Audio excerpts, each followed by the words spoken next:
ਸਤਿ ਸ਼੍ਰੀ ਅਕਾਲ ਜੀ। ਦਾ ਖਾਲਸ ਟੀਵੀ ਦੇਖਣ ਵਾਲੇ ਦੇਸ਼ ਦੁਨੀਆ ਦੇ ਸਾਡੇ ਸਾਰੇ ਦਰਸ਼ਕਾਂ ਦਾ ਬਹੁਤ-ਬਹੁਤ ਸਵਾਗਤ ਹੈ। ਪੰਜਾਬ ਦੀਆਂ ਖਾਸ ਖਬਰਾਂ ਦੇ ਖਾਸ ਬੁਲੇਟਿਨ ਦੇ ਨਾਲ ਮੈਂ ਹਰਸ਼ਰਨ ਕੌਰ। ਅੱਜ 17 ਨਵੰਬਰ ਹੈ, ਦਿਨ ਬੁੱਧਵਾਰ ਹੈ। ਖਬਰਾਂ ਦੇ ਵਿਸਥਾਰ ਤੋਂ ਪਹਿਲਾਂ ਤੁਹਾਨੂੰ ਖਾਸ ਤੇ ਵੱਡੀਆਂ ਖਬਰਾਂ ਦੱਸ ਦਿੰਦੇ ਹਾਂ। ਅੱਜ ਦੀ ਸਭ ਤੋਂ ਵੱਡੀ ਖਬਰ ਇਹੀ ਹੈ ਕਿ ਅੱਜ ਕਰਤਾਰਪੁਰ ਸਾਹਿਬ ਦਾ ਲਾਂਘਾ ਮੁੜ ਤੋਂ ਖੁੱਲ੍ਹ ਜਾਵੇਗਾ। ਕੱਲ੍ਹ ਭਾਰਤ ਸਰਕਾਰ ਨੇ ਖੋਲ੍ਹਣ ਦਾ ਐਲਾਨ ਕਰ ਦਿੱਤਾ ਹੈ ਅਤੇ ਯਾਤਰਾ ਜਿਹੜੀ ਉਹ ਨਾਲ ਦੀ ਨਾਲ ਹੀ ਸ਼ੁਰੂ ਹੋ ਜਾਵੇਗੀ। ਹਾਲਾਂਕਿ ਯਾਤਰਾ ਨੂੰ ਲੈ ਕੇ ਜਿਹੜੀਆਂ ਸ਼ਰਤਾਂ ਨੇ ਉਹਨਾਂ ਨੂੰ ਲੈ ਕੇ ਹਾਲੇ ਕੁਝ ਸਪਸ਼ਟੀਕਰਨ ਹੈ ਜਿਹੜਾ ਉਹ ਦੋਵਾਂ ਸਰਕਾਰਾਂ ਦੇ ਵੱਲੋਂ ਨਹੀਂ ਕੀਤਾ ਗਿਆ ਹੈ। ਜਲਦ ਹੀ ਸ਼ਰਤਾਂ ਨੇ ਜਿਹੜੀਆਂ ਉਹ ਐਲਾਨ ਦਿੱਤੀਆਂ ਜਾਣਗੀਆਂ। ਕੱਲ੍ਹ ਨੂੰ ਪੰਜਾਬ ਦੇ ਮੁੱਖ ਮੰਤਰੀ ਚਰਨਜੀਤ ਸਿੰਘ ਚੰਨੀ ਨੇ ਜਿਹੜੇ ਉਹ ਕਰਤਾਰਪੁਰ ਸਾਹਿਬ ਦੇ ਦਰਸ਼ਨ ਕਰਨ ਜਾਣਗੇ, ਨਾਲ ਉਹਨਾਂ ਦੀ ਕੈਬਨਿਟ ਵੀ ਜਾਏਗੀ।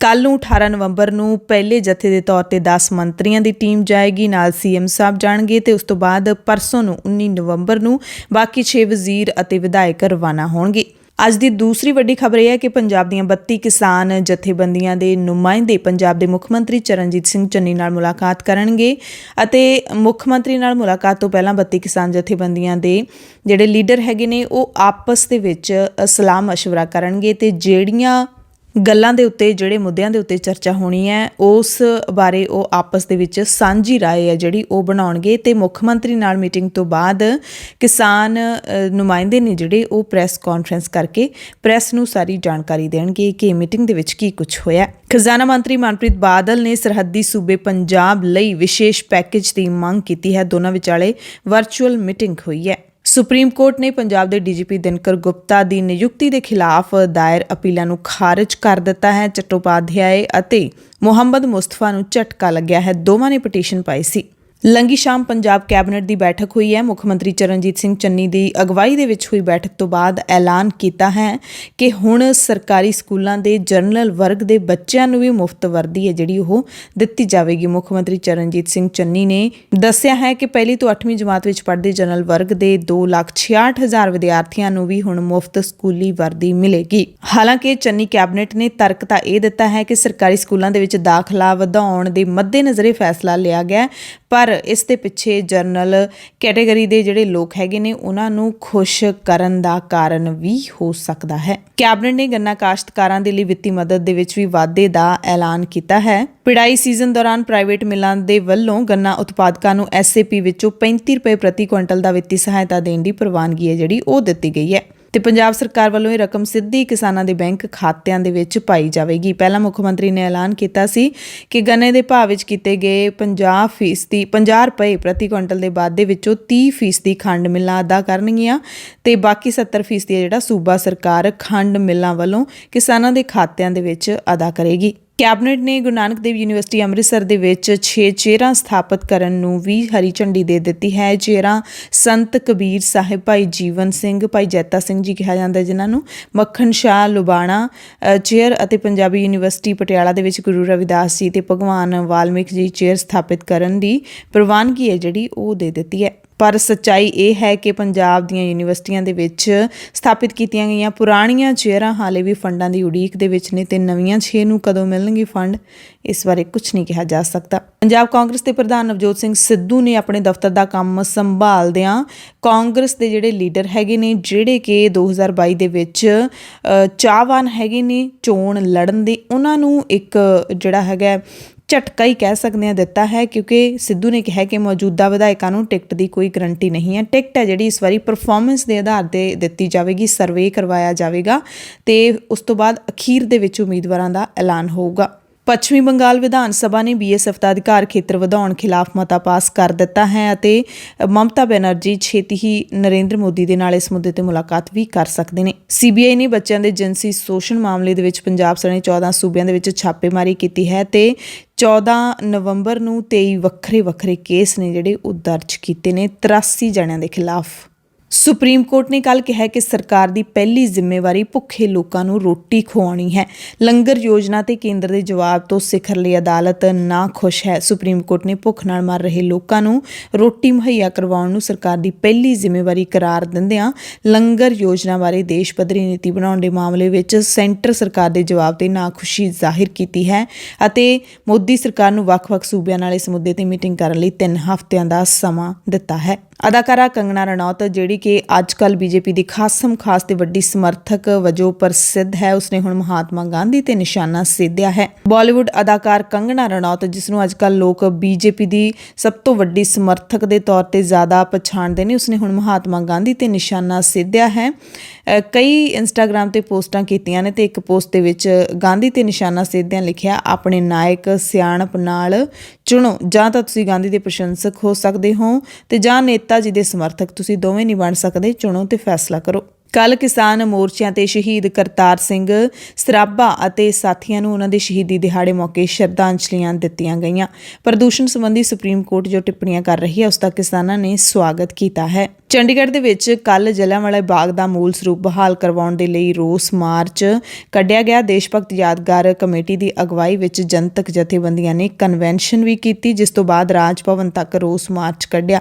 ਹਾਲਾਂਕਿ ਪ੍ਰਦਰਸ਼ਨਕਾਰੀਆਂ ਨੂੰ ਪੁਲਿਸ ਨੇ ਰਾਹ ਦੇ ਵਿੱਚ ਹੀ ਰੋਕ ਦਿੱਤਾ ਸੀ। ਟਰਾਂਸਪੋਰਟ ਮੰਤਰੀ ਅਮਰਿੰਦਰ ਸਿੰਘ ਰਾਜਾ ਵੜਿੰਗ ਨੇ ਐਲਾਨ ਕੀਤਾ ਹੈ ਕਿ ਪੰਜਾਬ ਸਰਕਾਰ ਸ਼ਹੀਦ ਕਰਤਾਰ ਸਿੰਘ ਸਰਾਭਾ ਨੂੰ ਸ਼ਰਧਾਂਜਲੀ ਦੇਣ ਵਜੋਂ ਹਲਵਾਰਾ ਕੌਮਾਂਤਰੀ ਹਵਾਈ ਅੱਡੇ ਦਾ ਨਾਮ ਸ਼ਹੀਦ ਕਰਤਾਰ ਸਿੰਘ ਸਰਾਭਾ ਦੇ ਨਾਂ ਤੇ ਰੱਖਣ ਲਈ ਛੇਤੀ ਹੀ ਕੇਂਦਰ ਸਰਕਾਰ ਨੂੰ ਪ੍ਰਸਤਾਵ ਭੇਜੇਗੀ।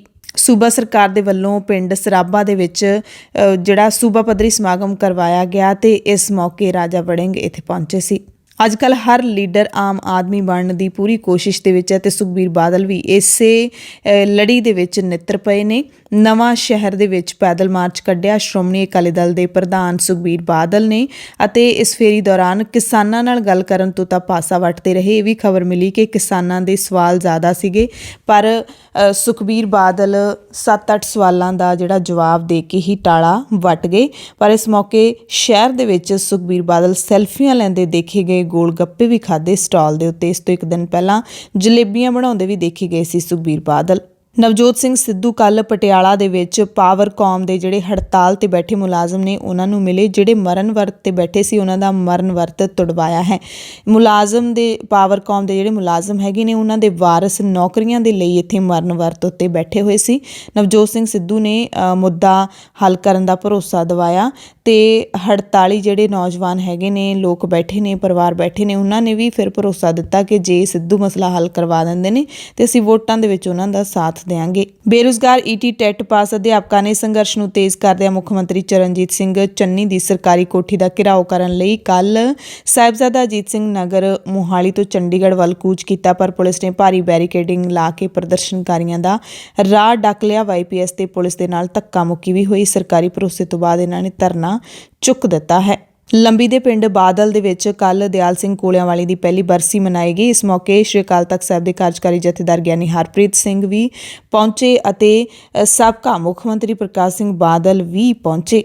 ਪ੍ਰਕਾਸ਼ ਸਿੰਘ ਬਾਦਲ ਨੇ ਸਾਰੇ ਪੰਥ ਨੂੰ ਮੀਰੀ ਪੀਰੀ ਦੇ ਸਿਧਾਂਤ ਨੂੰ ਬਚਾਉਣ ਦਾ ਸੱਦਾ ਦਿੱਤਾ ਹੈ ਤੇ ਬਾਦਲ ਨੇ ਜਨਤਕ ਸਫਾਂ ਦੇ ਵਿੱਚ ਵਾਪਸੀ ਦਾ ਵੀ ਐਲਾਨ ਕਰ ਦਿੱਤਾ ਹੈ। ਉਹਨਾਂ ਨੇ ਕਿਹਾ ਕਿ ਲੋਕਾਂ ਦੇ ਦੁੱਖ ਸੁੱਖ ਦੇ ਵਿੱਚ ਮੈਂ ਪਹਿਲਾਂ ਵਾਂਗੂ ਵਿਚਰਾਂਗਾ, ਪਾਰਟੀ ਦੇ ਹੁਕਮ ਨੂੰ ਮੰਨਦੇ ਹੋਏ ਮੈਂ ਹਰ ਡਿਊਟੀ ਹੈ ਜਿਹੜੀ ਉਹ ਨਿਭਾਵਾਂਗਾ। ਇਸ ਮੌਕੇ ਬਾਦਲ ਤੇ ਜਥੇਦਾਰ ਦੇ ਵਿਚਾਲੇ ਬੰਦ ਕਮਰਾ ਬੈਠਕ ਵੀ ਹੋਈ। ਕਰੀਬ ਅੱਧਾ ਘੰਟਾ ਬੈਠਕ ਚੱਲੀ ਅਤੇ ਚਰਚਾ ਜਿਹੜੀ ਹੈ ਇਹ ਹੋਈ ਹੈ ਕਿ ਦੋਵਾਂ ਦੇ ਵਿਚਾਲੇ ਐਸਜੀਪੀਸੀ ਦੇ ਨਵੇਂ ਪ੍ਰਧਾਨ ਦੀ ਚੋਣ ਨੂੰ ਲੈ ਕੇ ਵੀ ਗੱਲਬਾਤ ਹੋਈ ਹੈ। ਖਬਰਾਂ ਚੱਲੀਆਂ ਤਾਂ ਉਸ ਦਾ ਅਸਰ ਵੀ ਹੋ ਗਿਆ ਹੈ। ਪੰਜਾਬ ਮਿਡ ਡੇ ਮੀਲ ਸੁਸਾਇਟੀ ਦੇ ਵੱਲੋਂ ਸਕੀਮ ਦੇ ਅਧੀਨ ਹੁਣ ਕੁਕਿੰਗ ਕਾਸਟ, ਕੁੱਕ ਕਮ ਹੈਲਪਰਾਂ ਦੀ ਤਨਖਾਹ ਤੇ ਐਮਏ ਤਨਖਾਹਾਂ ਦੇ ਫੰਡ ਜਾਰੀ ਕਰਨ ਦੀ ਚਿੱਠੀ ਹੈ ਜਿਹੜੀ ਉਹ ਕੱਢ ਦਿੱਤੀ ਹੈ। ਮਿਡ ਡੇ ਮੀਲ ਵਰਕਰਾਂ ਦੇ ਵੱਲੋਂ 21 ਨਵੰਬਰ ਨੂੰ ਪੰਜਾਬ ਦੇ ਮੁੱਖ ਮੰਤਰੀ ਚਰਨਜੀਤ ਸਿੰਘ ਚੰਨੀ ਦੀ ਕੋਠੀ ਘੇਰਨ ਦਾ ਐਲਾਨ ਕੀਤਾ ਗਿਆ ਸੀ, ਪਰ ਉਸ ਤੋਂ ਪਹਿਲਾਂ ਹੀ ਮਿਡ ਡੇ ਮੀਲ ਸੁਸਾਇਟੀ ਹੈ ਜਿਹੜੀ ਉਹ ਹਰਕਤ ਦੇ ਵਿੱਚ ਆ ਗਈ ਹੈ। ਖਬਰਾਂ ਨੂੰ ਦੇਖਦੇ ਹੋਏ ਪੰਜਾਬ ਦੀਆਂ ਖਾਸ ਖਬਰਾਂ ਦੇ ਖਾਸ ਬੁਲੇਟਿਨ ਦੇ ਵਿੱਚ ਖਬਰਾਂ ਹੋਰ ਦੱਸਦੇ ਹਾਂ ਤੁਹਾਨੂੰ ਵਿਸਤਾਰ ਦੇ ਨਾਲ। ਬੀਜੇਪੀ ਨੇ ਭਾਵੇਂ ਆਪਣਾ ਸਿਆਸੀ ਫਾਇਦਾ ਦੇਖ ਕੇ ਕਰਤਾਰਪੁਰ ਸਾਹਿਬ ਦਾ ਲਾਂਘਾ ਖੋਲ੍ਹਿਆ ਹੋਵੇ, ਕਿਉਂਕਿ ਪਿਛਲੇ ਕਈ ਮਹੀਨਿਆਂ ਤੋਂ ਸਭ ਕੁਝ ਖੁੱਲ੍ਹਾ ਹੋਣ ਦੇ ਬਾਵਜੂਦ ਲਾਂਘਾ ਕਿਉਂ ਬੰਦ ਸੀ, ਇਹ ਸਵਾਲ ਸਭ ਤੋਂ ਵੱਡਾ ਤੇ ਤਿੱਖਾ ਬੀਜੇਪੀ ਦੇ ਮੂਹਰੇ ਖੜਾ ਹੈ। ਖੈਰ, ਤੁਹਾਨੂੰ ਸਰਹੱਦ ਪਾਰੋਂ ਗੁਰੂ ਨਾਨਕ ਸਾਹਿਬ ਪਾਤਸ਼ਾਹ ਦੇ ਕਰਤਾਰਪੁਰ ਸਾਹਿਬ ਇਤਿਹਾਸਿਕ ਗੁਰਦੁਆਰੇ ਦੇ ਦਰਸ਼ਨ ਦੀਦਾਰੇ ਕਰਵਾਉਂਦੇ ਹਾਂ। ਕਰਤਾਰਪੁਰ ਸਾਹਿਬ ਲਾਂਘੇ ਦੇ ਦਰਸ਼ਨ ਦੀਦਾਰੇ ਕਰਵਾਉਂਦੇ ਹਾਂ ਉਸ ਵਕਤ ਦੇ ਜਦੋਂ 2019 ਦੇ ਵਿੱਚ ਲਾਂਘਾ ਪਹਿਲੀ ਵਾਰੀ ਖੁੱਲਿਆ ਸੀ, ਜਿਹੜਾ ਕਿ 17 ਨਵੰਬਰ ਤੋਂ ਮੁੜ ਖੁੱਲਣ ਜਾ ਰਿਹਾ ਹੈ।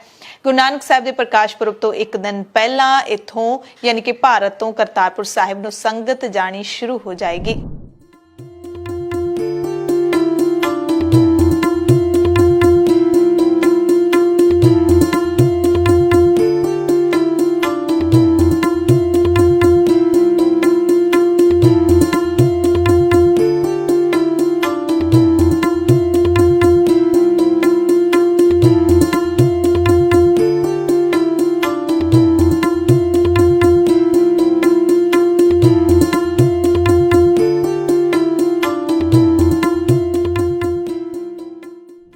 ਮੋਦੀ ਸਰਕਾਰ ਨੇ ਬੁੱਧਵਾਰ ਯਾਨੀ ਕਿ 17 ਨਵੰਬਰ ਤੋਂ ਕਰਤਾਰਪੁਰ ਸਾਹਿਬ ਦਾ ਲਾਂਘਾ ਮੋੜ ਖੋਲਣ ਦਾ ਫੈਸਲਾ ਲਿਆ ਹੈ। ਕੇਂਦਰੀ ਮੰਤਰੀ ਅਮਿਤ ਸ਼ਾਹ ਨੇ ਇਸ ਦਾ ਐਲਾਨ ਕੀਤਾ। ਸ਼ਾਹ ਨੇ ਕਿਹਾ, ਇੱਕ ਵੱਡਾ ਫੈਸਲਾ ਜਿਸ ਦੇ ਨਾਲ ਲੱਖਾਂ ਸਿੱਖ ਸ਼ਰਧਾਲੂਆਂ ਨੂੰ ਫਾਇਦਾ ਹੋਵੇਗਾ। ਨਰਿੰਦਰ ਮੋਦੀ ਸਰਕਾਰ ਨੇ 17 ਨਵੰਬਰ ਤੋਂ ਕਰਤਾਰਪੁਰ ਸਾਹਿਬ ਲਾਂਘੇ ਨੂੰ ਮੁੜ ਖੋਲਣ ਦਾ ਫੈਸਲਾ ਕੀਤਾ ਹੈ।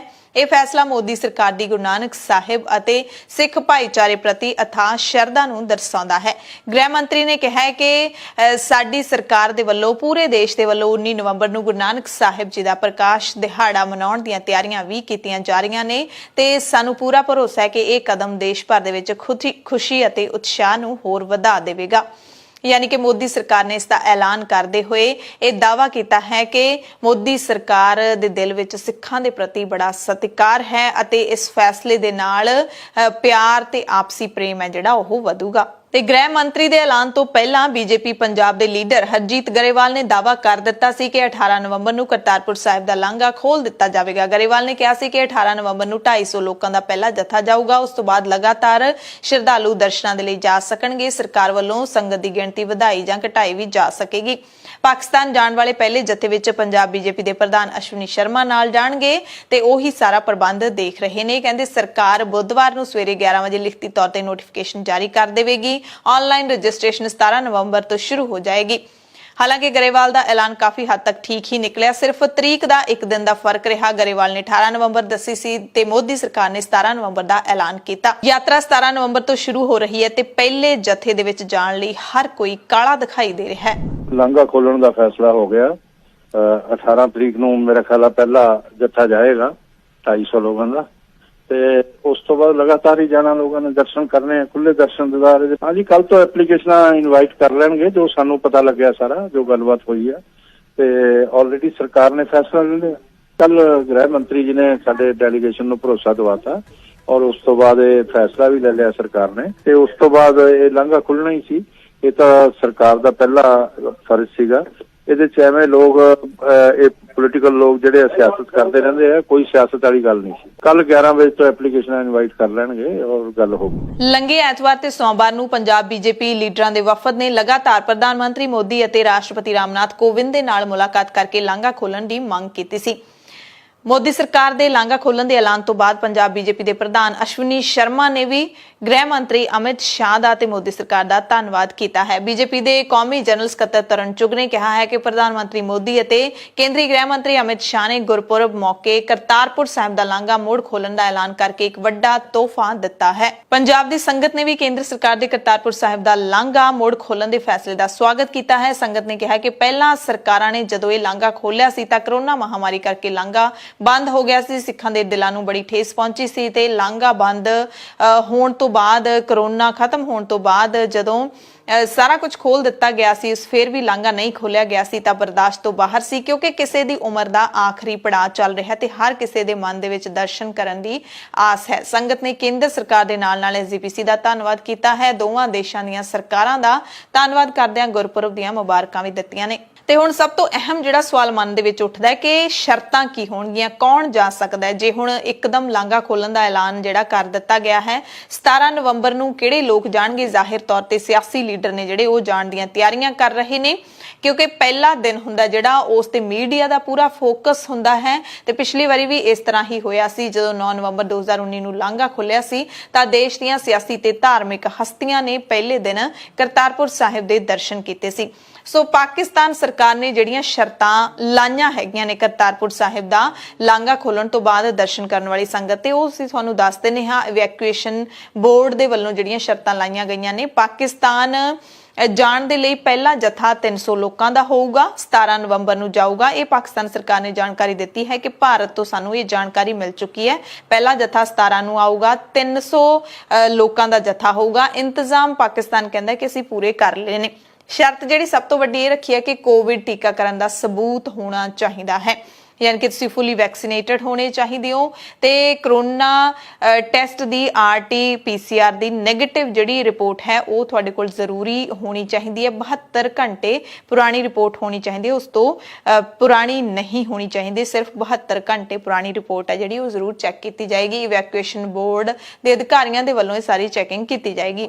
ਤੀਜੀ ਗੱਲ ਹੈ ਰਜਿਸਟ੍ਰੇਸ਼ਨ, ਕਿ ਜਾ ਕੌਣ ਸਕਦਾ ਹੈ, ਕਿਉਂਕਿ ਰਜਿਸਟ੍ਰੇਸ਼ਨ ਪਹਿਲਾਂ ਵੀ ਜਿਵੇਂ ਲਾਗੂ ਕੀਤੀ ਗਈ ਸੀ ਸ਼ਰਤ ਰਜਿਸਟ੍ਰੇਸ਼ਨ ਦੀ, ਉਹੀ ਹੁਣ ਵੀ ਲਾਗੂ ਹੋਵੇਗੀ ਜਾਂ ਫਿਰ ਨਹੀਂ ਹੋਵੇਗੀ। ਕਦੋਂ ਤੋਂ ਰਜਿਸਟ੍ਰੇਸ਼ਨ ਖੁੱਲੇਗੀ ਇਸ ਬਾਰੇ ਹਾਲੇ ਕੁਝ ਵੀ ਕਲੀਅਰ ਨਹੀਂ ਹੈ। ਭਾਰਤ ਸਰਕਾਰ ਦੇ ਮੁਤਾਬਿਕ ਵੈਬਸਾਈਟ ਹੈ ਜਿਹੜੀ 16 ਨਵੰਬਰ ਦੀ ਰਾਤ ਜਾਂ ਫਿਰ 17 ਨਵੰਬਰ ਨੂੰ ਖੁੱਲ ਸਕਦੀ ਹੈ, ਕਿਉਂਕਿ ਜਦੋਂ ਲਾਂਘਾ ਖੁੱਲਿਆ ਸੀ 2019 ਦੇ ਵਿੱਚ ਉਦੋਂ ਜਿਹੜਾ ਸਮਝੌਤਾ ਹੋਇਆ ਸੀ ਤਾਂ ਪਾਕਿਸਤਾਨ ਸਰਕਾਰ ਨੇ ਇਹ ਸ਼ਰਤ ਰੱਖੀ ਸੀ ਕਿ ਜਿਹਨੇ ਵੀ ਯਾਤਰਾ ਕਰਨੀ ਹੈ 10 ਦਿਨ ਪਹਿਲਾਂ ਉਹ ਆਪਣੀ ਰਜਿਸਟ੍ਰੇਸ਼ਨ ਕਰਵਾਏਗਾ ਤੇ ਫਿਰ ਇੱਥੇ ਉਹਦੇ ਐਡਰੈਸ ਦੀ ਵੈਰੀਫਿਕੇਸ਼ਨ ਹੁੰਦੀ ਹੈ, ਪੁਲਿਸ ਵੈਰੀਫਿਕੇਸ਼ਨ ਵੀ ਹੁੰਦੀ ਹੈ, ਉਹ ਸਾਰੀਆਂ ਚੀਜ਼ਾਂ ਹੁੰਦੀਆਂ ਸੀ। ਸੋ ਹੁਣ ਕਿਸ ਤਰੀਕੇ ਦੇ ਨਾਲ ਹੋਏਗਾ, ਕਿਉਂਕਿ 16 ਨੂੰ ਐਲਾਨ ਹੋਇਆ, 17 ਨੂੰ ਖੋਲਣਾ ਹੈ ਲਾਂਘਾ, 19 ਨੂੰ ਗੁਰੂ ਨਾਨਕ ਸਾਹਿਬ ਦਾ ਪ੍ਰਕਾਸ਼ ਪੁਰਬ ਹੈ। ਹੁਣ 10 ਦਿਨ ਤਾਂ ਇਹਦੇ ਵਿੱਚ ਹੈ ਨਹੀਂਗੇ, ਕੀ ਪ੍ਰੋਸੈਸ ਹੋਏਗਾ ਇਸ ਦੀ ਆਪਾਂ ਨੂੰ ਸਭ ਨੂੰ ਉਡੀਕ ਹੈ, ਅਸੀਂ ਜਾਣਕਾਰੀ ਤੁਹਾਨੂੰ ਦੇਵਾਂਗੇ।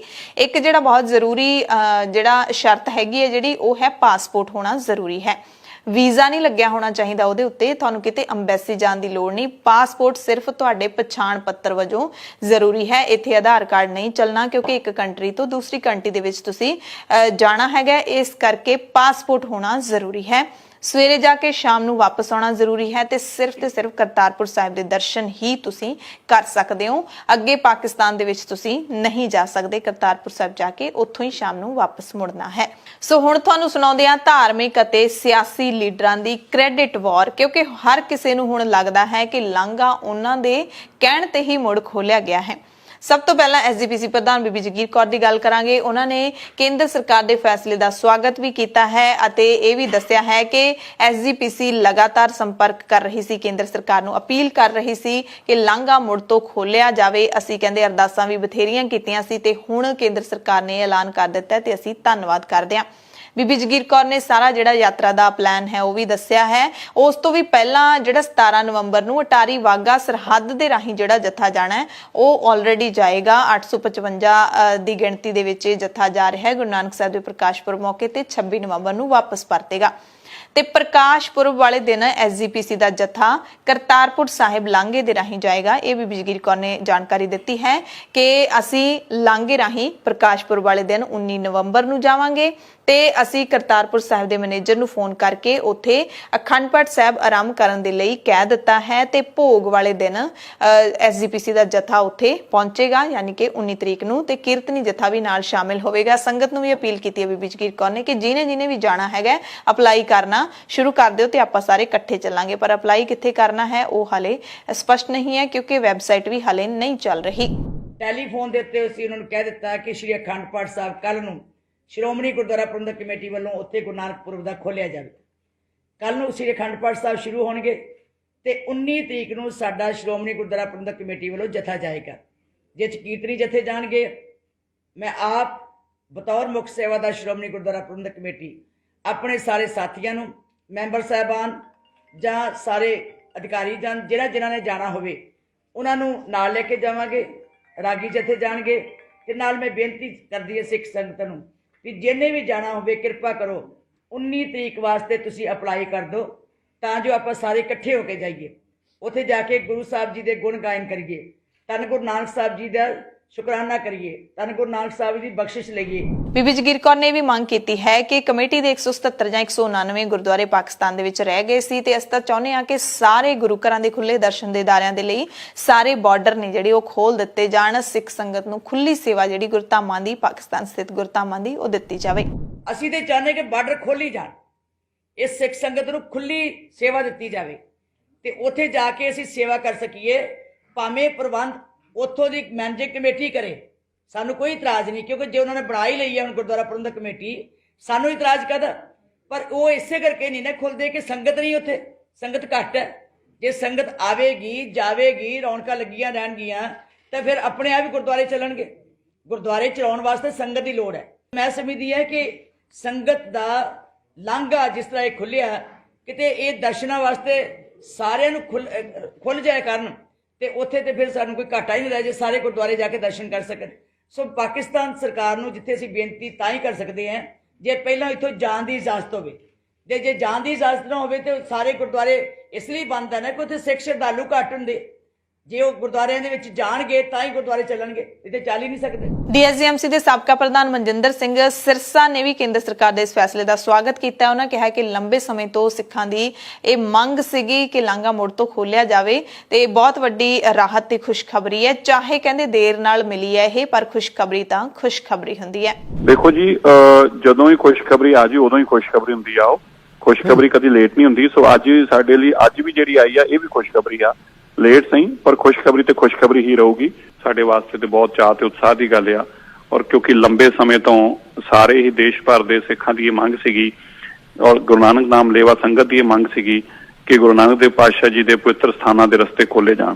ਸੋ ਕਰਤਾਰਪੁਰ ਲਾਂਘਾ ਖੁੱਲਣ ਦੇ ਨਾਲ ਉਹ ਸ਼ਰਧਾਲੂ ਜਿਹੜੇ ਬਹੁਤ ਲੰਬੇ ਸਮੇਂ ਤੋਂ ਇੰਤਜ਼ਾਰ ਕਰ ਰਹੇ ਸੀ ਦਰਸ਼ਨ ਦਿਦਾਰਿਆਂ ਦੇ, ਉਹਨਾਂ ਦੀਆਂ ਮਨੋਕਾਮਨਾ ਪੂਰੀਆਂ ਹੋ ਸਕਣਗੀਆਂ। ਸੋ ਮੈਂ ਤਾਂ ਫਿਰ ਇੱਕ ਵਾਰ ਵਧਾਈ ਵੀ ਦਿੰਦਾ ਤੇ ਧੰਨਵਾਦ ਵੀ ਕਰਦਾ। ਸਾਡੇ 175 ਲੋਕ ਗਏ ਨੇ ਜਿਹੜੇ ਕਿ ਕਰਤਾਰਪੁਰ ਸਾਹਿਬ ਜਾਣਗੇ, ਲੇਕਿਨ ਉਹ ਵਾਇਆ ਪਾਕਿਸਤਾਨ ਕਰਤਾਰਪੁਰ ਸਾਹਿਬ ਜਾਣਗੇ ਤੇ ਉਹ ਅੱਜ ਇੱਥੋਂ ਰਵਾਨਾ ਹੋਏ ਨੇ। ਕੱਲ ਸਵੇਰੇ ਉਹ ਐਂਟਰ ਕਰਨਗੇ ਔਰ ਪਹਿਲਾਂ ਲਾਹੌਰ ਔਰ ਫਿਰ ਨਨਕਾਣਾ ਸਾਹਿਬ, ਪੰਜਾ ਸਾਹਿਬ ਔਰ ਫਿਰ ਕਰਤਾਰਪੁਰ ਸਾਹਿਬ ਜਾਣਗੇ। ਹੁਣ ਗੱਲ ਕਰਦੇ ਹਾਂ ਸਿਆਸੀ ਲੀਡਰਾਂ ਦੀ। ਸਭ ਤੋਂ ਪਹਿਲਾਂ ਨਵਜੋਤ ਸਿੰਘ ਸਿੱਧੂ ਦੀ ਗੱਲ ਕਰਾਂਗੇ, ਜਿਹੜੇ ਕਿ 2019 ਦੇ ਵਿੱਚ ਜਦੋਂ ਲਾਂਘਾ ਖੁੱਲਿਆ ਸੀ ਤਾਂ ਇੱਕ ਅਹਿਮ ਕੜੀ ਮੰਨੇ ਗਏ ਨਵਜੋਤ ਸਿੰਘ ਸਿੱਧੂ। ਹਾਲਾਂਕਿ ਸਿੱਖ ਸੰਗਤ ਮੰਨਦੀ ਹੈ ਕਿ 70 ਸਾਲਾਂ ਦੀਆਂ ਅਰਦਾਸਾਂ ਤੋਂ ਬਾਅਦ ਗੁਰੂ ਨਾਨਕ ਸਾਹਿਬ ਨੇ ਆਪ ਮਿਹਰਾਂ ਕੀਤੀਆਂ ਨੇ ਤੇ ਲਾਂਘਾ ਜਿਹੜਾ ਇਹ ਖੁੱਲ ਗਿਆ ਹੈ। ਸਰਹੱਦਾਂ ਨੇ ਜਿਹੜੀਆਂ ਉਹ ਤੋੜ ਦਿੱਤੀਆਂ ਗਈਆਂ ਨੇ, ਖੁੱਲੇ ਦਰਸ਼ਨ ਦੀਦਾਰੇ ਸੰਗਤ ਨੂੰ ਮਿਲ ਗਏ ਨੇ। ਖੈਰ, ਨਵਜੋਤ ਸਿੰਘ ਸਿੱਧੂ ਨੇ ਕੇਂਦਰ ਸਰਕਾਰ ਦੇ ਇਸ ਫੈਸਲੇ ਦਾ ਸਵਾਗਤ ਕੀਤਾ ਹੈ ਤੇ ਕਿਹਾ ਕਿ ਬੇਅੰਤ ਸੰਭਾਵਨਾਵਾਂ ਦੇ ਲਾਂਘੇ ਦਾ ਮੁੜ ਖੁੱਲਣਾ ਨਾਨਕ ਨਾਮ ਲੇਵਾ ਸੰਗਤ ਦੇ ਲਈ ਅਨਮੋਲ ਤੋਹਫਾ ਹੈ।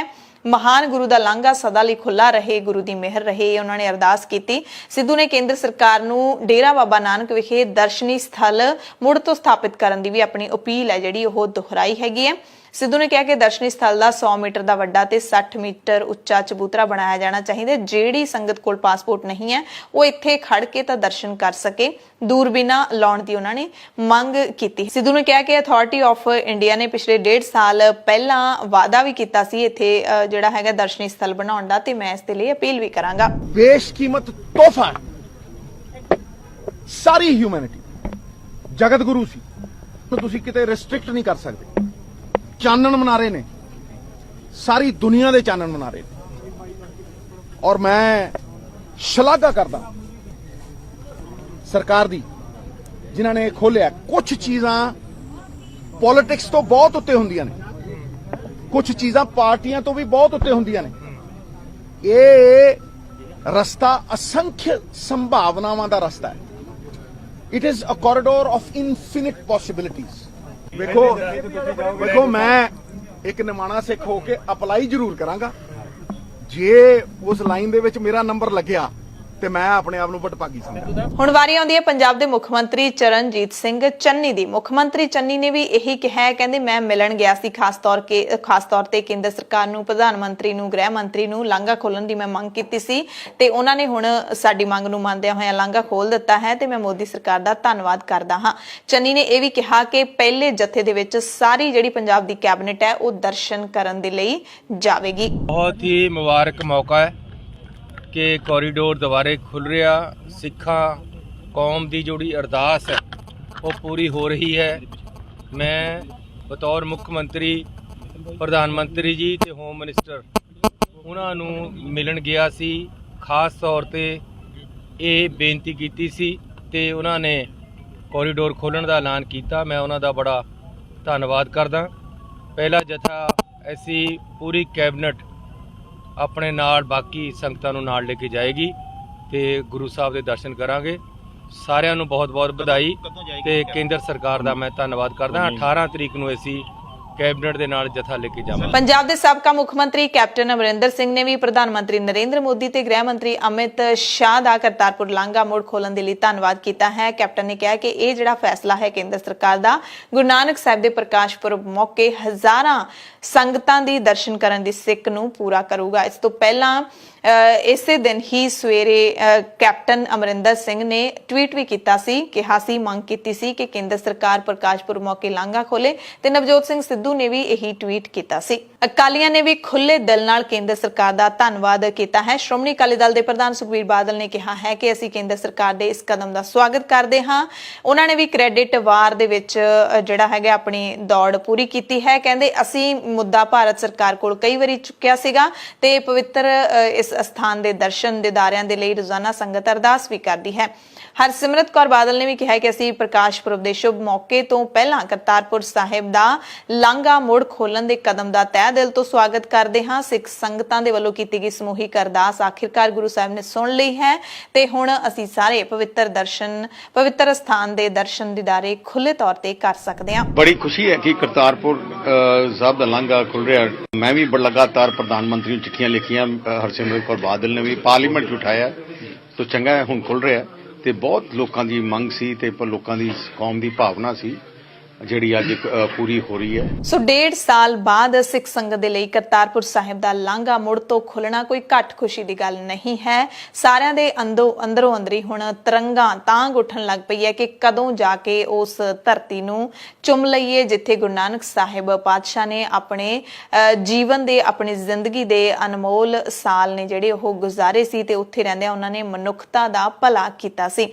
ਸੋ ਸਾਰੇ ਇੱਥੇ ਲੀਡਰ ਨੇ ਜਿਹੜੇ ਉਹ ਸਿਆਸੀ ਲਾਹਾ ਲੈ ਰਹੇ ਨੇ, ਪਰ ਸਿੱਖਾਂ ਚੋਂ ਬਹੁਤੇ ਜਾਗਰੂਕ ਨੌਜਵਾਨ ਇਹ ਵੀ ਮੰਨਦੇ ਨੇ ਕਿ ਲਾਂਘਾ ਖੁੱਲਣਾ ਸੱਚੇ ਪਾਤਸ਼ਾਹ ਦੀ ਰਜ਼ਾ ਹੈ ਜਿਸ ਨੇ ਇਹ ਬਿੱਧ ਬਣਾਈ ਹੈ। ਪਹਿਲਾਂ ਵੀ ਲਾਂਘਾ ਖੁੱਲਿਆ, ਅਰਦਾਸਾਂ ਕਰਕੇ ਖੁੱਲਿਆ, ਪਰ ਕੋਈ ਨਾ ਕੋਈ ਬਿੱਧ ਹੈ ਜਿਹੜੀ ਉਹ ਜ਼ਰੂਰ ਬਣਦੀ ਹੈ। ਤੇ ਕਈ ਜਣੇ ਮੰਨਦੇ ਨੇ ਕਿ ਬਦਲ ਰਹੇ ਹਾਲਾਤਾਂ ਦੇ ਵਿੱਚ 2019 ਵਾਂਗ ਇੰਡੀਆ ਤੇ ਬੀਜੇਪੀ ਸਰਕਾਰ ਦੀ ਮਜਬੂਰੀ ਬਣੀ ਹੈ। ਬੀਜੇਪੀ ਸਿਆਸੀ ਲਾਹਾ ਲੈਣ ਦੀ ਪੂਰੀ ਤਾਕ ਦੇ ਵਿੱਚ ਹੈ ਤੇ ਇਹ ਸਵਾਲ ਜਿਹੜਾ ਜ਼ਰੂਰ ਉੱਠਦਾ ਹੈ ਕੇਂਦਰ ਸਰਕਾਰ ਦੇ ਮੂਹਰੇ ਕਿ 1.5 ਸਾਲ ਲਾਂਘੇ ਨੂੰ ਫालतू ਬੰਦ ਕਿਉਂ ਰੱਖਿਆ ਗਿਆ। ਹਾਲਾਂਕਿ ਕੁਝ ਮਹੀਨੇ ਕਰੋਨਾ ਦਾ ਕਹਿਰ ਵੀ ਸੀ, ਪਾਕਿਸਤਾਨ ਨੇ ਵੀ ਪਾਬੰਦੀਆਂ ਲਾ ਦਿੱਤੀਆਂ ਸੀ, ਪਰ ਪਾਕਿਸਤਾਨ ਕਈ ਮਹੀਨੇ ਪਹਿਲਾਂ ਮੁੜ ਤੋਂ ਪੇਸ਼ਕਸ਼ ਕਰ ਚੁੱਕਿਆ, ਕਈ ਵਾਰੀ ਕਰ ਚੁੱਕਿਆ ਕਿ ਲਾਂਘਾ ਖੋਲ ਦਿਓ ਤੇ ਸਿੱਖੇ ਮੰਨਦੇ ਨੇ ਕਿ ਕਿਸੇ ਸਿਆਸੀ ਪਾਰਟੀ ਦਾ ਅਹਿਸਾਨ ਨਹੀਂ ਹੈ, ਇਹ ਅਕਾਲ ਪੁਰਖ ਦੀ ਸੱਚੇ ਪਾਤਸ਼ਾਹ ਦੀ ਮਿਹਰ ਹੈ। ਮੰਗਲਵਾਰ ਸ਼ਾਮ ਨੂੰ ਮੁੱਖ ਮੰਤਰੀ ਚਰਨਜੀਤ ਸਿੰਘ ਚੰਨੀ ਦੀ ਅਗਵਾਈ ਦੇ ਵਿੱਚ ਪੰਜਾਬ ਕੈਬਨਿਟ ਦੀ ਬੈਠਕ ਹੋਈ ਹੈ। ਇਸ ਬੈਠਕ ਦੇ ਵਿੱਚ ਖਾਸ ਤੌਰ ਤੇ ਪੰਜਾਬੀ ਨੌਜਵਾਨਾਂ ਨੂੰ ਰੁਜ਼ਗਾਰ ਦੇਣ ਦਾ ਮਸਲਾ ਜਿਹੜਾ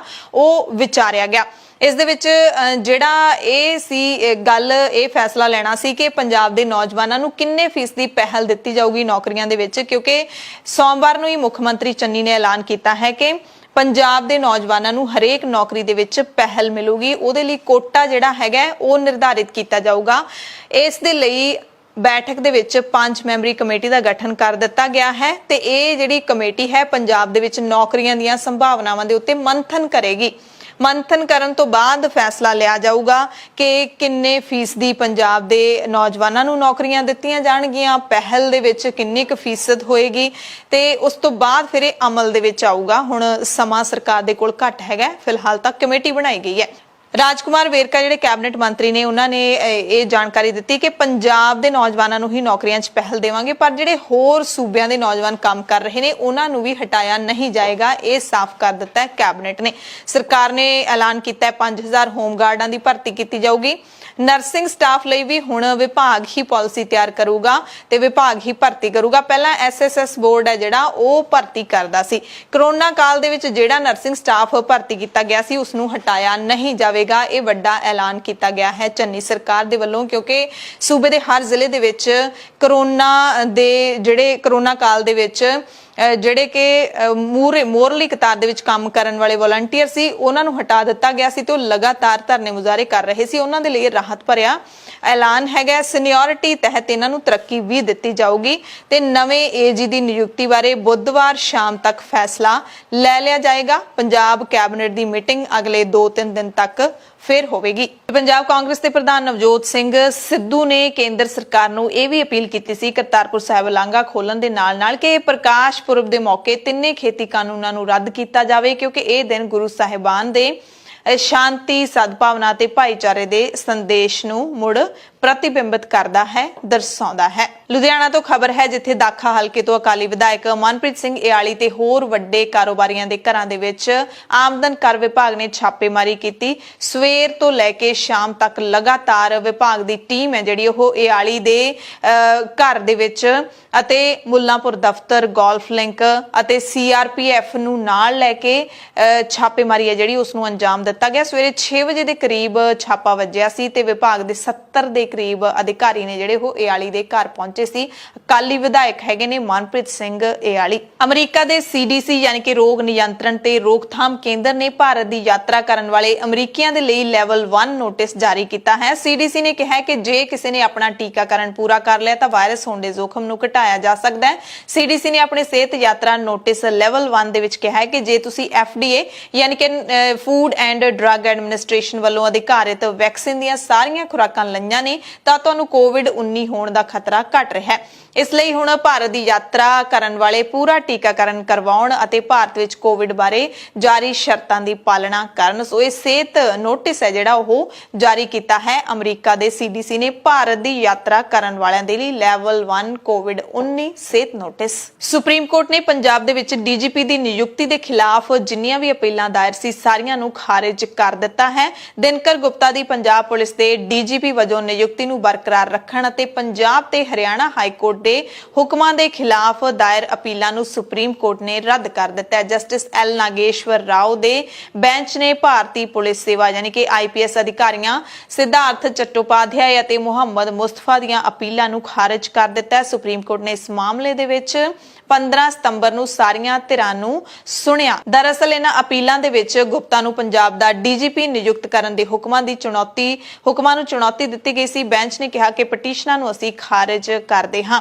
15 ਸਤੰਬਰ ਨੂੰ ਮਾਮਲੇ ਨੂੰ ਸੁਣਦਿਆਂ ਅਦਾਲਤ ਨੇ ਕਿਹਾ ਸੀ ਕਿ ਫੈਸਲਾ ਬਾਅਦ ਵਿੱਚ ਸੁਣਾਵਾਂਗੇ। 1987 ਬੈਚ ਦੇ ਭਾਰਤੀ ਪੁਲਿਸ ਸੇਵਾ ਦੇ ਅਧਿਕਾਰੀ ਗੁਪਤਾ ਦੇ ਛੁੱਟੀ ਤੇ ਜਾਣ ਤੋਂ ਬਾਅਦ ਸੀਨੀਅਰ IPS ਅਧਿਕਾਰੀ ਇਕਬਾਲਪ੍ਰੀਤ ਸਿੰਘ ਸਹੋਤਾ ਨੂੰ ਪੰਜਾਬ ਦੇ ਡੀਜੀਪੀ ਦਾ ਵਾਧੂ ਚਾਰਜ ਦਿੱਤਾ ਗਿਆ ਹੈ। ਪੰਜਾਬ ਤੇ ਹਰਿਆਣਾ ਹਾਈ ਕੋਰਟ ਨੇ 21 ਜਨਵਰੀ 2020 ਨੂੰ ਕੇਂਦਰੀ ਪ੍ਰਬੰਧਕੀ ਟ੍ਰਿਬਿਊਨਲ ਯਾਨੀ ਕਿ ਕੈਟ ਦੇ ਹੁਕਮਾਂ ਤੇ ਰੋਕ ਲਾ ਦਿੱਤੀ ਸੀ, ਜਿਸ ਨੇ ਗੁਪਤਾ ਦੀ ਡੀਜੀਪੀ ਵਜੋਂ ਨਿਯੁਕਤੀ ਨੂੰ ਰੱਦ ਕਰ ਦਿੱਤਾ ਸੀ। ਗੁਪਤਾ ਨੂੰ 2019 ਦੇ ਵਿੱਚ ਡੀਜੀਪੀ ਨਿਯੁਕਤ ਕੀਤਾ ਗਿਆ ਸੀ ਅਤੇ ਗੁਪਤਾ ਦੀ ਨਿਯੁਕਤੀ ਨੂੰ ਚੁਣੌਤੀ ਇਸ ਕਰਕੇ ਦਿੱਤੀ ਗਈ ਸੀ ਕਿਉਂਕਿ ਮੁਸਤਫਾ ਤੇ ਚੱਟੋਪਾਧਿਆਏ ਸਮੇਤ 5 ਸੀਨੀਅਰ ਅਧਿਕਾਰੀਆਂ ਨੂੰ ਪਿੱਛੇ ਕਰਕੇ ਗੁਪਤਾ ਨੂੰ ਲਾ ਦਿੱਤਾ ਗਿਆ ਸੀ। ਸੀਨੀਅਰਿਟੀ ਨੂੰ ਬਿਲਕੁਲ ਹੀ ਜਿਹੜਾ ਹੈਗਾ ਦਰਕਿਨਾਰ ਕਰ ਦਿੱਤਾ ਗਿਆ ਸੀ। ਇਸ ਤੋਂ ਪਹਿਲਾਂ ਦੇ ਆਪਣੇ ਕਾਰਜਕਾਲ ਦੇ ਵਿੱਚ ਗੁਪਤਾ ਨੂੰ ਡੀਜੀਪੀ ਇੰਟੈਲੀਜੈਂਸ ਪੰਜਾਬ ਤੈਨਾਤ ਕੀਤਾ ਗਿਆ ਸੀ। CBI ਯਾਨੀ ਕਿ ਕੇਂਦਰੀ ਜਾਂਚ ਬਿਊਰੋ ਨੇ ਇੰਟਰਨੈਟ ਤੇ ਬੱਚਿਆਂ ਦੇ ਜਿਨਸੀ ਸ਼ੋਸ਼ਣ ਬਾਰੇ ਸਮੱਗਰੀ ਦੇ ਪ੍ਰਸਾਰਣ ਨਾਲ ਸੰਬੰਧਿਤ ਦਰਜ 23 ਮਾਮਲਿਆਂ ਤੇ ਕਾਰਵਾਈ ਕਰਦਿਆਂ 14 ਸੂਬਿਆਂ ਦੇ ਵਿੱਚ 83 ਲੋਕਾਂ ਨਾਲ ਸੰਬੰਧਿਤ 76 ਥਾਵਾਂ ਤੇ ਛਾਪੇਮਾਰੀ ਕੀਤੀ। ਯਾਨੀ ਕਿ ਪੰਜਾਬ ਸਣੇ 14 ਸੂਬਿਆਂ ਦੇ ਵਿੱਚ ਛਾਪੇਮਾਰੀ ਹੋਈ ਹੈ ਇੰਟਰਨੈਟ ਤੇ ਬੱਚਿਆਂ ਦੇ ਜਿਨਸੀ ਸ਼ੋਸ਼ਣ ਬਾਰੇ ਸਮੱਗਰੀ ਨੂੰ ਲੈ ਕੇ। CBI ਦੇ ਬੁਲਾਰੇ RC ਜੋਸ਼ੀ ਦੇ ਦੱਸਣ ਦੇ ਮੁਤਾਬਿਕ ਆਂਧਰਾ ਪ੍ਰਦੇਸ਼, ਦਿੱਲੀ, UP, ਪੰਜਾਬ, ਬਿਹਾਰ, ਉੜੀਸਾ, ਤਾਮਿਲਨਾਡੂ, ਰਾਜਸਥਾਨ, ਮਹਾਰਾਸ਼ਟਰ, ਗੁਜਰਾਤ, ਹਰਿਆਣਾ, ਛੱਤੀਸਗੜ੍ਹ, ਮੱਧ ਪ੍ਰਦੇਸ਼ ਤੇ ਹਿਮਾਚਲ ਪ੍ਰਦੇਸ਼ ਦੇ ਵਿੱਚ ਤਲਾਸ਼ੀ ਲਈ ਗਈ ਹੈ। ਧਰਨਿਆਂ ਮੁਜ਼ਾਹਰਿਆਂ ਦੀ ਗੱਲ ਕਰ ਲਈਏ ਤਾਂ Punjab federation of university and college teachers ਦੇ ਵੱਲੋਂ ਆਪਣੀਆਂ ਮੰਗਾਂ ਦੇ ਲਈ ਸੂਬੇ ਭਰ ਦੇ ਵਿੱਚ ਮੰਤਰੀਆਂ ਦੇ ਘਰਾਂ ਤੇ ਦਫ਼ਤਰਾਂ ਦੇ ਨੇੜੇ ਧਰਨੇ ਦਿੱਤੇ ਗਏ। ਪਟਿਆਲਾ ਦੇ ਵਿੱਚ ਬ੍ਰਹਮ ਮਹਿੰਦਰਾ ਦੀ YPS ਚੌਂਕ ਨੇੜੇ ਸਥਿਤ ਰਿਹਾਇਸ਼ ਦੇ ਨੇੜੇ ਧਰਨਾ ਦਿੱਤਾ ਗਿਆ। ਬਠਿੰਡਾ ਦੇ ਵਿੱਚ ਵਿੱਤ ਮੰਤਰੀ ਮਨਪ੍ਰੀਤ ਬਾਦਲ ਦੇ ਦਫ਼ਤਰ ਦੇ ਕੋਲੇ ਧਰਨਾ ਦਿੱਤਾ ਗਿਆ। ਤੇ ਉਧਰ ਪਟਿਆਲਾ ਦੇ ਵਿੱਚ ਜਿੱਥੇ 15 ਨਵੰਬਰ ਦੀ ਰਾਤ ਨੂੰ ਨਵਜੋਤ ਸਿੰਘ ਸਿੱਧੂ ਧਰਨਾਕਾਰੀਆਂ ਨੂੰ ਮਿਲਣ ਲਈ ਪਹੁੰਚੇ ਸੀ ਤੇ ਇੱਕ ਤਿੱਖਾ ਸ਼ੇਰ ਉਹਨਾਂ ਨੇ ਸਰਕਾਰ ਦੀ ਹਿੱਕ ਦੇ ਉੱਤੇ ਮਾਰਿਆ ਸੀ, ਉੱਥੇ ਹੀ ਤੜਕੇ 16 ਨਵੰਬਰ ਦੀ ਤੜਕੇ ਪੰਜਾਬ ਰਾਜ ਬਿਜਲੀ ਨਿਗਮ ਲਿਮਟਿਡ ਯਾਨੀ ਕਿ ਪਾਵਰਕਾਮ ਦੇ ਦਫ਼ਤਰ ਮੂਹਰੇ ਤੇ ਅੰਦਰ ਆਪਣੀਆਂ ਮੰਗਾਂ ਨੂੰ ਲੈ ਕੇ ਰੋਸ ਮੁਜ਼ਾਹਰਾ ਕਰਨ ਵਾਲੇ ਪ੍ਰਦਰਸ਼ਨਕਾਰੀਆਂ ਦੇ ਕੋਲ ਵੀ ਸਿੱਧੂ ਪਹੁੰਚੇ। ਪ੍ਰਦਰਸ਼ਨਕਾਰੀਆਂ ਨੇ ਪਾਵਰਕਾਮ ਦੇ ਗੇਟ ਬੰਦ ਕੀਤੇ ਹੋਏ ਨੇ। ਕੁਝ ਪ੍ਰਦਰਸ਼ਨਕਾਰੀ ਤਾਂ ਪੌੜੀਆਂ ਦੇ ਵਿੱਚ ਬੈਠੇ ਨੇ ਤੇ ਗ੍ਰਿਲ ਗੇਟ ਵੀ ਬੰਦ ਕੀਤੇ ਹੋਏ ਨੇ। ਨਵਜੋਤ ਸਿੰਘ ਸਿੱਧੂ ਨੇ ਪ੍ਰਦਰਸ਼ਨਕਾਰੀਆਂ ਦੇ ਨਾਲ ਗੱਲਬਾਤ ਕਰਦਿਆਂ ਭਰੋਸਾ ਦਿੱਤਾ ਹੈ ਕਿ ਸਾਰੀਆਂ ਮੰਗਾਂ ਤੁਹਾਡੀਆਂ ਮਨਵਾਵਾਂਗੇ। ਸਰਕਾਰ ਨੇ ਕੁਝ ਸਮੇਂ ਦੇ ਵਿੱਚ ਕਹਿੰਦੇ ਚੰਗੇ ਕੰਮ ਕਰ ਦਿੱਤੇ ਨੇ, ਤਾਂ ਹਾਲੇ ਸ਼ੁਰੂਆਤ ਹੈ, ਹਾਲੇ ਅੱਗੇ ਬਹੁਤ ਕੁਝ ਹੋਣਾ ਹੈ। ਤੇ ਪ੍ਰਦਰਸ਼ਨਕਾਰੀਆਂ ਨੇ ਵੀ ਮੰਗਾਂ ਮੰਨਣ ਤੇ ਸਿੱਧੂ ਦੀ ਹਮਾਇਤ ਕਰਨ ਦਾ ਭਰੋਸਾ ਦੇ ਦਿੱਤਾ। ਤੇ ਨਵਜੋਤ ਸਿੰਘ ਸਿੱਧੂ ਨੇ ਪੰਜਾਬ ਕਾਂਗਰਸ ਦੇ ਪ੍ਰਧਾਨ ਵਜੋਂ ਆਪਣਾ ਕਾਰਜਭਾਰ ਮੁੜ ਸਾਂਭ ਲਿਆ ਹੈ, ਦਫ਼ਤਰ ਸਾਂਭ ਲਿਆ ਹੈ। ਹੁਣ ਉਹ ਆਪਣਾ ਕੰਮ ਹੈ ਜਿਹੜਾ ਪੰਜਾਬ ਕਾਂਗਰਸ ਦੇ ਪ੍ਰਧਾਨ ਵਜੋਂ ਕਰਨਗੇ। ਉਸ ਤੋਂ ਬਾਅਦ ਚਾਰਜ ਸਾਂਭਣ ਤੋਂ ਬਾਅਦ ਨਵਜੋਤ ਸਿੰਘ ਸਿੱਧੂ ਨੇ ਪ੍ਰੈਸ ਨੂੰ ਸੰਬੋਧਨ ਕੀਤਾ ਤੇ ਜਦੋਂ ਕਾਰਜਭਾਰ ਸਾਂਭਿਆ ਤਾਂ ਮੁੱਖ ਮੰਤਰੀ ਚਰਨਜੀਤ ਸਿੰਘ ਚੰਨੀ ਵੀ ਖਾਸ ਤੌਰ ਤੇ ਪਹੁੰਚੇ ਹੋਏ ਸੀ। ਵੱਡਾ ਐਲਾਨ ਕਰਦਿਆਂ ਸਿੱਧੂ ਨੇ ਕਿਹਾ ਕਿ ਵਿਧਾਨ ਸਭਾ ਦੀਆਂ ਅਗਲੀਆਂ ਚੋਣਾਂ ਸੱਤਾ ਵਿੱਚ ਆਉਣ ਲਈ ਨਹੀਂ ਸਗੋਂ ਲੋਕਾਂ ਦੀ ਜ਼ਿੰਦਗੀ ਸੁਧਾਰਨ ਦੇ ਲਈ ਲੜੀਆਂ ਜਾਣਗੀਆਂ। ਪੰਜਾਬ ਦੀ ਤਕਦੀਰ ਬਦਲਣ ਦੇ ਲਈ ਜਿਹੜਾ ਰੋਡ ਮੈਪ ਅਸੀਂ ਤਿਆਰ ਕੀਤਾ ਹੈ ਉਸ ਨੂੰ ਪਾਰਟੀ ਹਾਈ ਕਮਾਂਡ ਦੇ ਵੱਲੋਂ ਕਹਿੰਦੇ ਪ੍ਰਵਾਨਗੀ ਦਿੱਤੀ ਜਾ ਚੁੱਕੀ ਹੈ। ਸਿੱਧੂ ਨੇ ਦਾਅਵਾ ਕੀਤਾ ਕਿ ਕਾਂਗਰਸ ਦੀ ਸਰਕਾਰ ਬਣਨ ਤੇ 25 ਸਾਲਾਂ ਤੋਂ ਕਰਜ਼ੇ ਲੈ ਕੇ ਸੂਬੇ ਨੂੰ ਚਲਾਉਣ ਦਾ ਟ੍ਰੈਂਡ ਅਸੀਂ ਬਦਲ ਦਿਆਂਗੇ। ਜਨਤਾ ਵੱਲੋਂ ਇਕੱਠੇ ਕੀਤੇ ਟੈਕਸ ਨੂੰ 2 ਤੋਂ 3 ਗੁਣਾ ਕਰਕੇ ਉਹਨਾਂ ਦੀ ਭਲਾਈ ਦੇ ਲਈ ਲਾਇਆ ਜਾਵੇਗਾ। ਉਹਨਾਂ ਨੇ ਇਹ ਵੀ ਕਿਹਾ ਕਿ ਪੰਜਾਬ ਨੂੰ ਮੁੜ ਤੋਂ ਪੈਰਾਂ ਭਾਰ ਖੜਾ ਕੀਤਾ ਜਾਵੇਗਾ। ਚੇਤਾਵਨੀ ਵੀ ਦਿੱਤੀ ਕਿ ਜੇ ਹੁਣ ਨਾ ਸੰਭਲੇ ਤਾਂ ਮੌਕਾ ਹੱਥ ਨਹੀਂ ਲੱਗਣਾ। ਸਿੱਧੂ ਜਿਨ੍ਹਾਂ ਦੇ ਤੇਵਰ ਪਹਿਲਾਂ ਬਦਲੇ ਨਜ਼ਰ ਆਏ ਸੀ, ਉਹਨਾਂ ਨੇ ਕਿਹਾ ਕਿ ਪਾਰਟੀ ਪ੍ਰਧਾਨ ਤੇ ਮੁੱਖ ਮੰਤਰੀ ਇੱਕੋ ਰੱਥ ਦੇ 2 ਪਹੀਏ ਨੇ, ਦੋਵਾਂ ਨੂੰ ਨਾਲ-ਨਾਲ ਚੱਲਣਾ ਪਵੇਗਾ। ਇਹ ਸਿੱਧੂ ਦੇ ਬਦਲੇ ਹੋਏ ਤੇਵਰ ਨੇ, ਬਹੁਤ ਜ਼ਿਆਦਾ ਬਦਲੇ ਹੋਏ ਤੇਵਰ ਆਪਾਂ ਕਹਿ ਸਕਦੇ ਹਾਂ। ਪੰਜਾਬ ਦੇ ਵਿੱਚ ਕਾਂਗਰਸ ਪਾਰਟੀ ਦੇ ਸੰਗਠਨ ਬਾਰੇ ਬੋਲਦਿਆਂ ਸਿੱਧੂ ਨੇ ਕਿਹਾ ਕਿ ਜ਼ਿਲ੍ਹਾ ਪ੍ਰਧਾਨਾਂ ਤੇ ਬੁਲਾਰਿਆਂ ਦੀਆਂ ਸੂਚੀਆਂ ਤਿਆਰ ਹੋ ਚੁੱਕੀਆਂ ਨੇ, ਅਗਲੇ ਹਫ਼ਤੇ ਜਾਰੀ ਕਰ ਦਿਆਂਗੇ। ਕਿਹਾ ਕਿ ਕਾਂਗਰਸ ਨੇੜਲੇ ਭਵਿੱਖ ਦੇ ਵਿੱਚ ਇੱਕ ਇਤਿਹਾਸਿਕ ਸ਼ਕਤੀ ਦਾ ਪ੍ਰਦਰਸ਼ਨ ਕਰੇਗੀ। ਅਗਲੀਆਂ ਚੋਣਾਂ ਵਿੱਚ ਕਾਂਗਰਸ ਦੀ ਬਿਹਤਰ ਕਾਰਗੁਜ਼ਾਰੀ ਦਾ ਦਾਅਵਾ ਵੀ ਸਿੱਧੂ ਨੇ ਕਰ ਦਿੱਤਾ। ਕਹਿੰਦੇ ਉਮੀਦਵਾਰਾਂ ਨੂੰ ਟਿਕਟਾਂ ਸਰਵੇ ਤੇ ਪਰਫਾਰਮੈਂਸ ਦੇ ਆਧਾਰ ਤੇ ਦਿੱਤੀਆਂ ਜਾਣਗੀਆਂ। ਵੱਡਾ ਜਿਹੜਾ ਐਲਾਨ ਸਿੱਧੂ ਨੇ ਕੀਤਾ ਹੈ ਕਿ ਜੋ ਸਰਵੇ ਦੇ ਦੌਰਾਨ ਸਾਹਮਣੇ ਆਏਗਾ ਕਿ ਉਮੀਦਵਾਰਾਂ ਨੇ ਕੀ ਕੰਮ ਕੀਤਾ ਹੈ, ਕੀ ਪਰਫਾਰਮੈਂਸ ਉਹਨਾਂ ਦੀ ਰਹੀ ਹੈ, ਉਸ ਦੇ ਆਧਾਰ ਤੇ ਟਿਕਟ ਮਿਲੂਗੀ। ਜ਼ਰੂਰੀ ਨਹੀਂ ਕਿ ਸਿਟਿੰਗ ਐਮਐਲਏ ਨੂੰ ਹੀ ਟਿਕਟ ਮਿਲੇਗੀ, ਪਰਫਾਰਮੈਂਸ ਦੇ ਆਧਾਰ ਤੇ ਟਿਕਟ ਮਿਲੇਗੀ। ਇਸ ਮੌਕੇ ਹਰੀਸ਼ ਚੌਧਰੀ ਵੀ ਨਾਲ ਮੌਜੂਦ ਸਨ। ਉਹਨਾਂ ਤੋਂ ਜਦੋਂ ਪੱਤਰਕਾਰਾਂ ਨੇ ਪੁੱਛਿਆ ਕਿ ਪੰਜਾਬ ਦੇ ਵਿੱਚ ਮੁੱਖ ਮੰਤਰੀ ਦਾ ਚਿਹਰਾ ਕਿਹੜਾ ਹੋਵੇਗਾ ਤਾਂ ਹਰੀਸ਼ ਚੌਧਰੀ ਨੇ ਕਿਹਾ ਕਿ ਹਰੇਕ ਪੰਜਾਬੀ ਪੰਜਾਬ ਦੇ ਮੁੱਖ ਮੰਤਰੀ ਦਾ ਚਿਹਰਾ ਹੈ, ਯਾਨੀ ਕਿ ਇਸ ਸਵਾਲ ਨੂੰ ਹਾਲ ਦੀ ਘੜੀ ਟਾਲ ਦਿੱਤਾ ਗਿਆ। ਤੁਹਾਨੂੰ ਕਾਂਗਰਸ ਦੀ ਤਾਕਤ ਵੀ ਦਿਖਾਵਾਂਗੇ, ਤੁਹਾਨੂੰ ਪਤਾ ਲੱਗੂ, ਧਰਤੀ ਹਿੱਲੂ। ਮੈਂ ਤੁਹਾਨੂੰ ਕਹਿਣਾ ਕਿ ਤੁਹਾਨੂੰ ਪਤਾ ਲੱਗੂ, ਤੁਹਾਨੂੰ ਅਹਿਸਾਸ ਹੋਊ ਕਿ ਕਾਂਗਰਸ ਪੰਜਾਬ ਦੇ ਚੱਪੇ ਚੋਂ ਸੰਗਠਿਤ ਤੌਰ ਦੇ ਉੱਤੇ ਲੜ ਰਹੀ ਹੈ ਔਰ ਲੋਕਾਂ ਦੀ ਭਲਾਈ ਦੇ ਵਾਸਤੇ ਲੜ ਰਹੀ ਹੈ। ਜਿਹੜੀਆਂ ਗੱਲਾਂ ਮੈਂ ਕਹੀਆਂ ਨੇ ਉਹਦਾ ਪ੍ਰਮਾਣ ਇਹ ਹੈ ਕਿ ਭਾਈ, ਮੈਂ ਹਿੰਦੀ ਚ ਵੀ ਕਹਿ ਦਿੰਦਾ ਕਿ ਜਿਹੜਾ ਲਾਅ ਐਂਡ ਆਰਡਰ ਦੇ ਇਸ਼ੂਜ਼ ਨੇ ਉਹਦੇ ਚ ਗੁਰੂ ਸਾਹਿਬ ਦੀ ਬੇਅਦਬੀ ਵੀ ਆ ਜਾਂਦੀ ਹੈ, ਡਰੱਗਸ ਵਾਲਾ ਇਸ਼ੂ ਵੀ ਆ ਜਾਂਦਾ ਹੈ ਔਰ ਉਹਦੇ ਚ ਬੀਐਸਐਫ ਵਾਲੀ ਗੱਲ ਵੀ ਆ ਜਾਂਦੀ ਹੈ। ਇਹਨਾਂ ਇਸ਼ੂਜ਼ ਨੂੰ ਛੱਡ ਕੇ ਬਾਕੀ ਪੰਜਾਬ ਦੇ ਸਮਸਤ ਇਸ਼ੂਜ਼ ਇਨਕਮ ਤੇ ਖੜੇ ਨੇ। ਪੰਜਾਬ ਦੇ ਖਜ਼ਾਨਾ ਮੰਤਰੀ ਮਨਪ੍ਰੀਤ ਬਾਦਲ ਨੇ ਦੇਸ਼ ਦੇ ਖਜ਼ਾਨਾ ਮੰਤਰੀ ਨਿਰਮਲਾ ਸੀਤਾਰਮਨ ਨੂੰ ਕਿਹਾ ਕਿ ਪੰਜਾਬ ਵੀ ਵਿਸ਼ੇਸ਼ ਪੈਕੇਜ ਦਾ ਹੱਕਦਾਰ ਹੈ। ਹਿਮਾਚਲ, ਜੰਮੂ ਕਸ਼ਮੀਰ ਤੇ ਉੱਤਰਾਖੰਡ ਦੇ ਵਾਂਗ ਕਹਿੰਦੇ ਦੇਸ਼ ਤੇ ਬਾਹਰੀ ਹਮਲਿਆਂ ਸਮੇਂ ਪੰਜਾਬ ਹਮੇਸ਼ਾ ਖੜਗ ਭੁਜਾ ਬਣ ਕੇ ਡਟਿਆ ਰਿਹਾ ਹੈ ਤੇ ਡਟਿਆ ਰਹਿੰਦਾ ਹੈ। ਇਸ ਲਈ ਕੇਂਦਰ ਸਰਕਾਰ ਬਜਟ ਦੀ ਵੰਡ ਤੋਂ ਇਲਾਵਾ ਗੁਆਂਢੀ ਸੂਬਿਆਂ ਨੂੰ ਦਿੱਤੇ ਗਏ ਵਿਸ਼ੇਸ਼ ਪੈਕੇਜ ਵਾਂਗੂ ਪੰਜਾਬ ਨੂੰ ਵਿਸ਼ੇਸ਼ ਫੰਡ ਦੇਣ ਲਈ ਆਰਥਿਕ ਪੱਖ ਦੇ ਨਾਲ-ਨਾਲ ਸੁਰੱਖਿਆ ਦੇ ਪੱਖ ਤੋਂ ਵੀ ਵਿਚਾਰ ਕਰੇ। ਪੰਜਾਬ ਦੇ ਵਿੱਤ ਮੰਤਰੀ ਮਨਪ੍ਰੀਤ ਬਾਦਲ ਨੇ ਕੇਂਦਰੀ ਮੰਤਰੀ ਨਿਰਮਲਾ ਸੀਤਾਰਮਨ ਦੇ ਨਾਲ ਆਨਲਾਈਨ ਗੱਲਬਾਤ ਦੇ ਵਿੱਚ ਇਹ ਮੰਗ ਕੀਤੀ ਹੈ।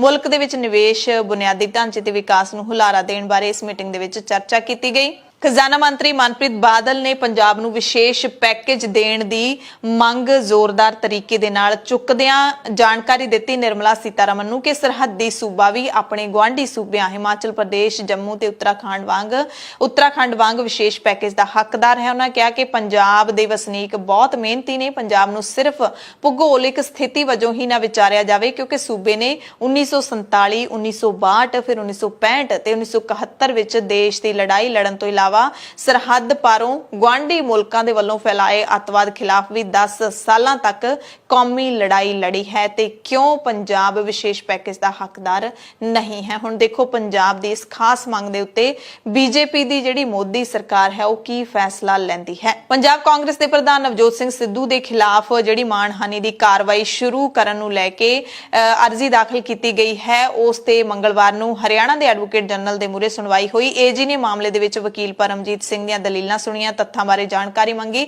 ਅਗਲੀ ਸੁਣਵਾਈ ਹੁਣ 25 ਨਵੰਬਰ ਨੂੰ ਨਿਸ਼ਚਿਤ ਕੀਤੀ ਗਈ ਹੈ। ਸਿੱਧੂ ਵਿਰੁੱਧ ਪਟੀਸ਼ਨ ਐਡਵੋਕੇਟ ਪਰਮਜੀਤ ਸਿੰਘ ਬਾਜਵਾ ਦੇ ਵੱਲੋਂ ਦਾਖਲ ਕੀਤੀ ਗਈ ਹੈ। ਨਵਜੋਤ ਸਿੰਘ ਸਿੱਧੂ ਦੇ ਵਿਰੁੱਧ ਟਵਿੱਟਰ ਪੋਸਟਾਂ ਨੂੰ ਲੈ ਕੇ ਅਦਾਲਤ ਵਿੱਚ ਕ੍ਰਿਮੀਨਲ ਕੰਟੈਂਪਟ ਅਧੀਨ ਪਟੀਸ਼ਨ ਦਾਖਲ ਕੀਤੀ ਗਈ ਹੈ। ਅਰਜ਼ੀ ਵਿੱਚ ਸਿੱਧੂ ਵੱਲੋਂ ਕੀਤੇ ਗਏ ਟਵੀਟਾਂ ਦੇ ਸਕਰੀਨਸ਼ਾਟ ਵੀ ਨੱਥੀ ਕੀਤੇ ਗਏ ਨੇ। ਸੁਣਵਾਈ ਦੌਰਾਨ ਐਡਵੋਕੇਟ ਨੇ ਕਿਹਾ ਕਿ ਨਵਜੋਤ ਸਿੰਘ ਸਿੱਧੂ ਵੱਲੋਂ ਜਿਹੜੇ ਟਵੀਟਾਂ ਨੂੰ ਲੈ ਕੇ ਪਟੀਸ਼ਨ ਦਾਖਲ ਕੀਤੀ ਗਈ ਹੈ ਉਹ ਅਦਾਲਤ ਵਿੱਚ ਚੱਲ ਰਹੇ ਬਹੁਤ ਕਰੋੜੀ ਡਰੱਗ ਮਾਮਲਿਆਂ ਤੋਂ ਪਹਿਲਾਂ ਕੀਤੇ ਗਏ ਨੇ, ਯਾਨੀ ਕਿ ਸਿੱਧੂ ਨੇ ਅਦਾਲਤ ਦੀ ਕਾਰਵਾਈ ਨੂੰ ਪ੍ਰਭਾਵਿਤ ਕਰਨ ਦੀ ਕੋਸ਼ਿਸ਼ ਕੀਤੀ ਹੈ, ਅਦਾਲਤ ਦੇ ਦਬਾਅ ਬਣਾਉਣ ਦੀ ਕੋਸ਼ਿਸ਼ ਕੀਤੀ ਹੈ। ਇਹ ਇਲਜ਼ਾਮ ਹੈ ਜਿਹੜਾ ਉਹ ਸਿੱਧੂ ਤੇ ਲੱਗਿਆ।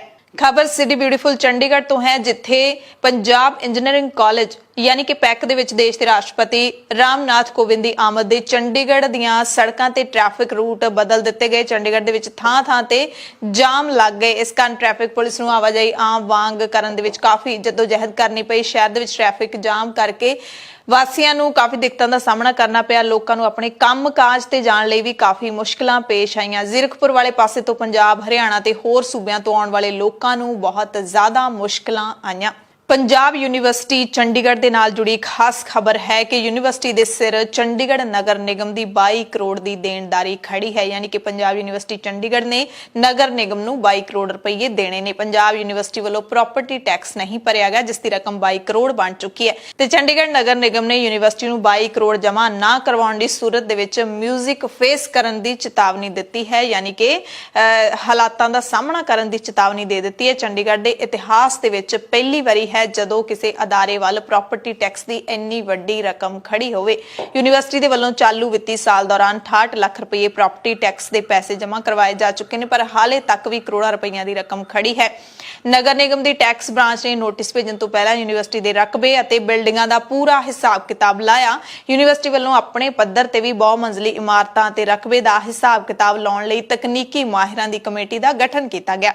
ਇਸ ਕਮੇਟੀ ਨੇ ਕੰਮ ਕਰਨਾ ਸ਼ੁਰੂ ਕਰ ਦਿੱਤਾ ਹੈ। ਸੂਤਰਾਂ ਮੁਤਾਬਿਕ ਨਗਰ ਨਿਗਮ ਨੇ ਲੇਖੇ ਜੋਖੇ ਦੇ ਵਿੱਚ ਕੈਂਪਸ ਦੀਆਂ ਸਾਰੀਆਂ ਇਮਾਰਤਾਂ ਨੂੰ ਸ਼ਾਮਿਲ ਕੀਤਾ ਹੈ, ਜਦਕਿ ਇਸ ਤੋਂ ਪਹਿਲਾਂ ਰਿਹਾਇਸ਼ੀ ਘਰਾਂ ਨੂੰ ਬਾਹਰ ਰੱਖਿਆ ਗਿਆ ਸੀ।